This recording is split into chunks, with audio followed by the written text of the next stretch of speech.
Hey friends, can we talk about wisdom here again? It's come up a couple times now. I'm in the book of Proverbs. We're in chapter 2. Last time I looked at the first half of chapter 2. This time I want to look at the second half of chapter 2, and I want to think especially about wisdom because the whole first half of chapter 2 sets us up to think more critically about wisdom itself. What is wisdom trying to do? Why do I want wisdom? What is it steering me towards? What is it steering me away from?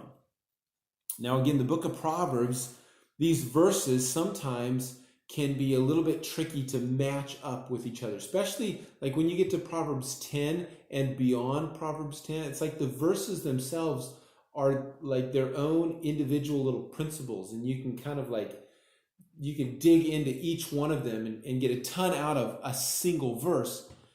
Before chapter 10, there's a little bit of story or a little bit of track to the verses, and it's helpful to take the time to just kind of think through how they relate. So last time, you remember, I did this. I showed you my map.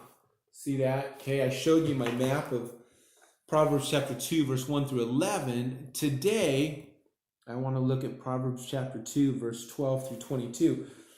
Reviewing or thinking back to the first section, it would have gone something like this.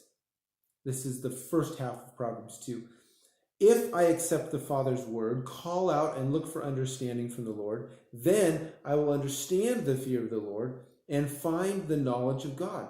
I will understand what is right and just and fair, every good path. Because, now catch this, because this is where the second half is going to jump off of and where wisdom comes in.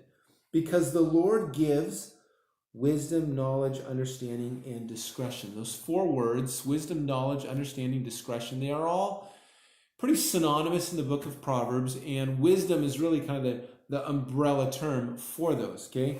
It's the Lord that gives wisdom, and so the writer continues in chapter 2 to talk about wisdom. What about this wisdom? Okay, well, he says, wisdom will save you. And I'll show you this. I did the same thing. I mapped, see that? I mapped Proverbs chapter 2, verse 12 through 22 as well. Because again, it's just, I don't know about you guys, but it's helpful to connect some of the dots.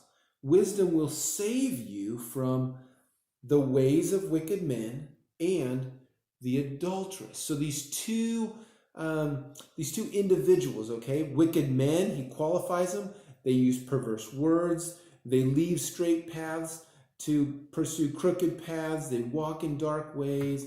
They delight in doing wrong. The adulteress, this wayward wife, she leaves her partner from her youth. She ignores God's marriage covenant. Her house leads down to death. These are all statements. We don't want anything to do with them, okay? And the writer of Proverbs is saying, don't go that direction. Well, here's how you don't go that direction. You use wisdom. Wisdom will save you. Wisdom will steer you clear of the wicked man and steer you clear of the adulteress, so that you will walk in the ways of good men, not wicked men, so that you will keep to the paths of the righteous, not the unrighteous, like the adulteress. Okay?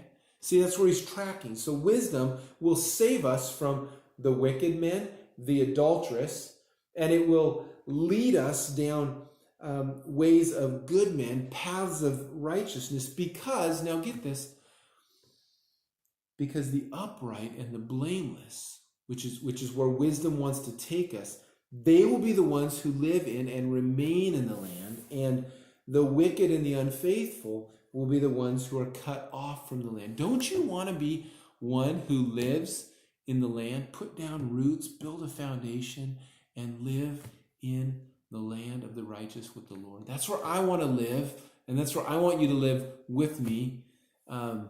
So anyways, that's Proverbs chapter 2. I love you guys. Be blessed. Be a blessing.